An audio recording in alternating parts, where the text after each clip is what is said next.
جنات قرآن بہت پڑھتے ہیں اور ختم قرآن کی محفلیں رمضان میں جنات کے ہاں اتنا زیادہ ہوتی ہیں، گھر گھر ہوتی ہیں۔ مٹھائی جو ہے یہ تو بہت زیادہ جنات کی مرغوب غذا ہے۔ سانو جو کہندے نے کہ جو کسی دے گھروں میٹھا ہے نا تے وہ جادو ہے نا تواڈے تے کسی دے گھروں میٹھا ہے نا تو وہ نہ تسی کھانا احتیاط کرنا ہے۔ میٹھے پہ جادو نہیں ہوتا، میٹھے پہ محبت کا جادو ضرور ہوتا ہے۔ ارے اللہ اکبر، واہ واہ واہ۔ تو میں کہیں تو وظیفہ ہی بتا دوں۔ اچھا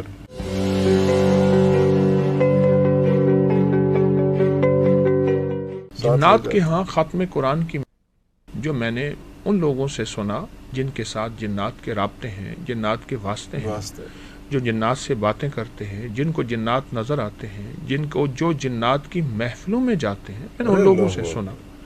جو سنا میں آپ سے عرض کر رہا ہوں وہ یہ ہے کہ جنات قرآن بہت پڑھتے ہیں اور ختم قرآن کی محفلیں رمضان میں جنات کے ہاں اتنا زیادہ ہوتی ہیں، گھر گھر ہوتی ہیں اور بہت زیادہ ہوتی ہیں، اور پھر ان کے ہاں مٹھائی بھی تقسیم ہوتی ہے۔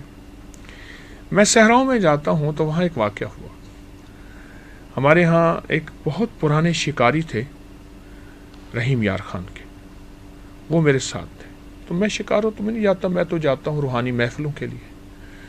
تو مجھ سے کہنے لگے ایک جگہ تھی، کہنے لگے میں ایک دفعہ یہاں سے گزر رہا تھا، صحرا لک و دک صحرا، سامنے شادی ہو رہی تھی، محفل لگی ہوئی، شادی ہو رہی ہے، کھانے پک رہے ہیں اور چیزیں ہیں۔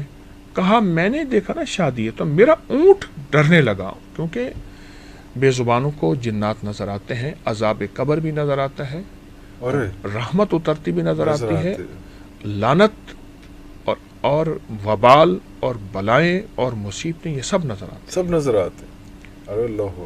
تو کہا جن جو میرا جو اونٹ ہے، اونٹ پہ سوار تھا، وہ بدکنے لگا، ڈرنے لگا۔ میں سمجھ گیا۔ اچھا بات میں نے جرات کی، میں نے کہا دوستو میں بھی آپ کی شادی میں شامل ہوں، مجھے بھی کھلا دو۔ اللہ۔ کہنے لگے انہوں نے پیتل کا بڑا سا تھال بھر کے مجھے مٹھائی کا دے دیا۔ میں نے تھال رکھا اور اونٹ کو بھگایا، وہ آج بھی تھال میرے گھر ہے۔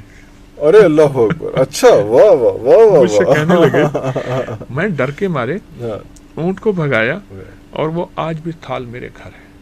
تو یہ مٹھائی جو ہے یہ تو بہت زیادہ جنات کی مرغوب غذا ہے، اس لیے ہماری روحانی عملیات میں، وظائف میں بڑے بڑے اولیاء صالحین یہ عمل کر کے کوئی شیرینی بانٹے ہیں، میٹھا بانٹے ہیں۔ اللہ اکبر، اللہ۔ بچوں میں تقسیم کریں، یہ کنیکشن ہے، یہ کنیکشن ہے۔ یہ چیزیں ایسی نہیں ہیں، ان کے پیچھے حقائق ہیں۔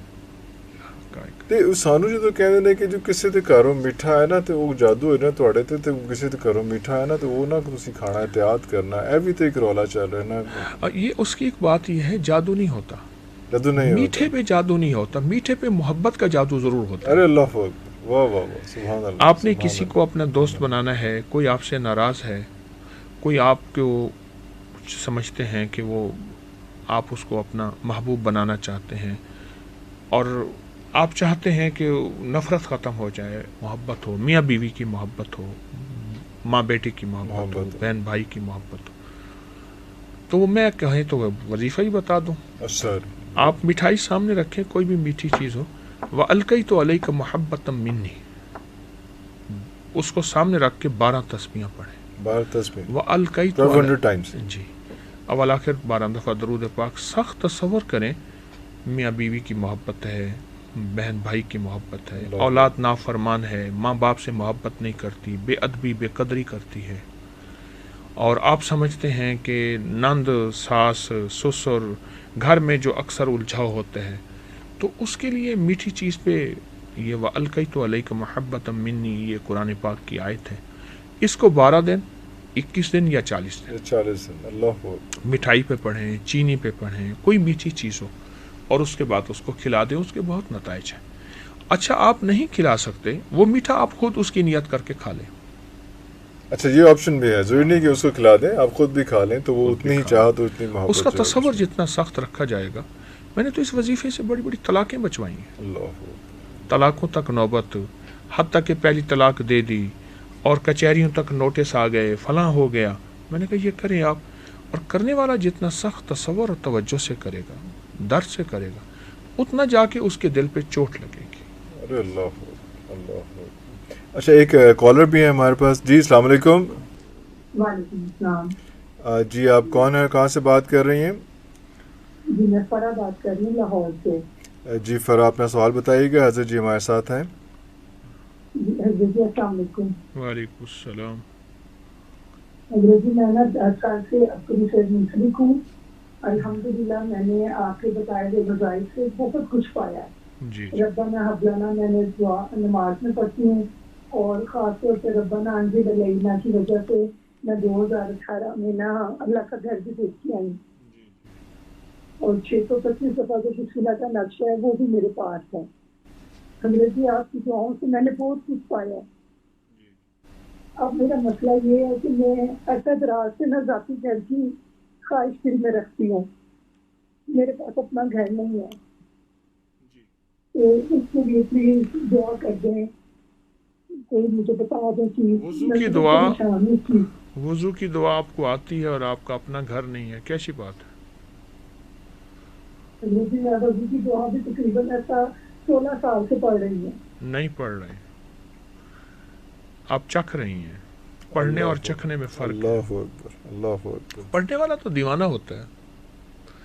اللہم اغفر لی ذنبی ووسع لی فی داری وبارک لی فی رزقی. جس نے دیوانہ ہو کے پڑھا, وضو کے دوران بھی چاہے جتنی بار پڑھ لے, اور کھلا بھی, بڑا گھر ملتا ہے اور بڑا رزق ملتا ہے.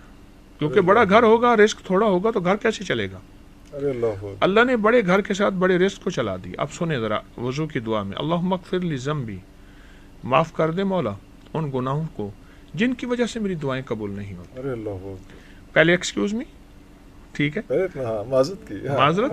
اللہم اغفر لی ذنبی ووسع لی فی داری, اے اللہ بڑا گھر عطا فرما دنیا میں بھی آخرت میں بھی. وبارک لی فی رزقی, کیونکہ رزق وسیع ہوگا تو بڑا گھر چل سکے گا. اللہ اس دعا میں بڑی طاقت ہے.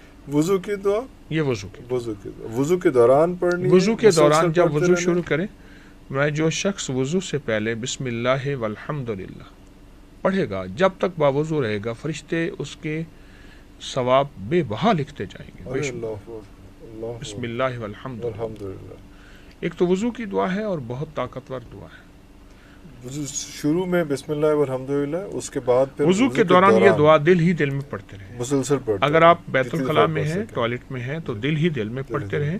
باہر ہیں تو زبان سے پڑھتے رہیں, چاہے جتنی تعداد میں پڑھ سکیں, چند بار ہی پڑھی جائے گی. اور اس کے علاوہ سارا دن کھلی اگر اس دعا کو پڑھ لیں, کھلا پڑھیں.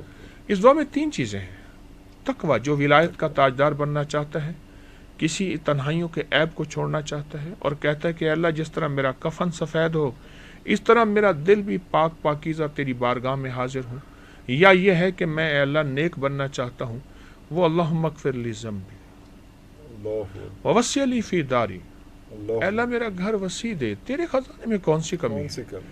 آقا ناممکن میرے لیے, تیرے لیے تو نہیں ہے. اللہ وبارک لی فی رزقی, اور رزق پڑھتے ہوئے 2 رزق مانگنے ہیں, ایک رزق روحانی, ایک رزق جسمانی. ہمیں 2 دسترخوان چاہیے. جسمانی دسترخوان بھی چاہیے, وہ غذا ہے, خوراک ہے, گھر ہے, لباس ہے, زندگی کی لوازمات ہیں, یہ سارا رزق ہے. اور روحانی دسترخوان بھی چاہیے کہ اللہ مجھے سجدوں سے محروم نہ کرنا. اے اللہ میری زبان کو اپنے ذکر, تلاوت, تسبیح سے اور اپنے نام سے. فرمایا بعض اوقات اللہ ناراض ہو کر لقمے نہیں چھینتا, سجدے چھین لیتا ہے. لقمے نہیں چھینتا, سجدے چھین لیتا. اور وہ بندہ سمجھتا ہے کہ میں خوشحال ہوں, وہ خوشحال اس دنیا کے چند لمحوں کا ہے. اس دعا میں بڑی طاقت ہے اور اس دعا میں بڑی قوت ہے. تو محترمہ کو ایک تو جو وظائف کر رہے ہیں ان کی اجازت دیتا ہوں, سب کی. اچھا انہوں نے, اور اس دعا کو کہوں گا کثرت سے پڑھیں, انہوں نے ایک بات کہی اللہم ربنا, کیسے میں گھر دیکھ آئی. یہ سورۃ مائدہ کی آیت ہے. اللہم ربنا انزل علینا مائدۃ من السماء تکون لنا عیدا لاولنا وآخرنا وآیۃ منک وارزقنا وانت خیر الرازقین. جو بندہ 11 دفعہ پڑھ کے آسمان پہ پھونک مارے گا, جو چاہے گا ملے گا. ارے اللہ ہو, حج پہ جانا ہے, بڑا گھر چاہیے, رزق چاہیے, صحت چاہیے. یہ ابھی محترمہ نے جو کہا نا, میں نے اللہم ربنا والے سے اللہ کا گھر بھی دیکھا,